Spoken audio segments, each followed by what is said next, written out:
मंत्रालयातील तळमजल्यावरील बाथरूमचं सीलिंग कोसळलंय। सुदैवानं कोणालाही यात दुखापत झाली नाहीये।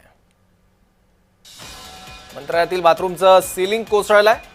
तळमजल्यावरील बाथरूमचं सीलिंग कोसळलंय। सुदैवानं यात कोणी जखमी झालं नाहीये किंवा कोणती जीवितहानी झाली नाहीये। आपण परत एकदा आणखी माहिती घेण्यासाठी शुभमकडे जाऊयात। शुभम,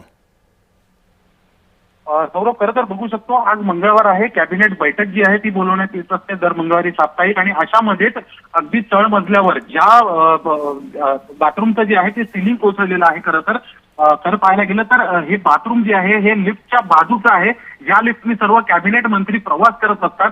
तळ मजल्यावरनं 7व्या मजल्यावर जिथे कॅबिनेट रूम आहे तिकडे जाण्यासाठी जो प्रवास करत असतात त्याच्याच लगत असलेलं हे बाथरूम आहे, आणि इकडचं सीलिंग जे आहे ते आत्ताच काही वेळ आधी कोसळल्याची माहिती मिळत आहे। आणि जेव्हा ही माहिती मला समजली, ज्यावेळेस मी तिथे गेलो त्यावेळेस मंत्रालयातील लोकांनी जे आहे मला त्या ठिकाणी बाथरूमचं क्लिनिंग सुरू आहे, शूट करू नका, मोबाईलवर तुम्ही काही घेऊ नका, अशा पद्धतीने देखील त्यांनी मला थांबवण्याचा आणि अडवण्याचा प्रयत्न केला। पण तरी देखील ही व्हिडिओ क्लिप जी आहे ती आता सध्या समोर आलेली आहे। मंत्रालयातील तळ मजल्यावर अगदीच लिफ्टच्या बाजूला ज्या लिफ्टनी मंत्री प्रवास करत असतात त्याच्याच बाजूचं सीलिंग कोसळलेलं आहे। एक व्यक्ती आतमध्ये उपस्थित होते, त्यांच्यावर देखील काही भाग जो आहे तो सीलिंगचा कोसळला, पण मात्र त्यांचा जीव घबरावलेला होता। कोणतीही मोठी दुखापत त्यांना झाली नाही आहे, पण सध्या ते मंत्रालयाच्या बाहेर गेलेले असून डॉक्टरकडे जात आहे असं देखील त्यांनी सांगितलेलं आहे। एक मोठी घटना जी आहे सौरभ जी आहे ती आता आपल्याकडे आलेली आहे। जय महाराष्ट्र एक्सक्लुझिव्ह जी आहे हे आपण व्हिडिओ पाहू शकतोय सौरभ।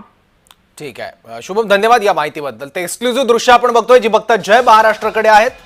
बाथरूमचं सीलिंग कोसळलेलं आहे। मंत्रिमंडळाची आज बैठक सुद्धा असते, पण सुदैवानं मंत्रालयात ही दुर्घटना घडून सुद्धा कोणाला दुखापत झालेली नाहीये। मंत्रालयातल्या तळमजल्यावरचं बाथरूमचं सीलिंग कोसळलंय।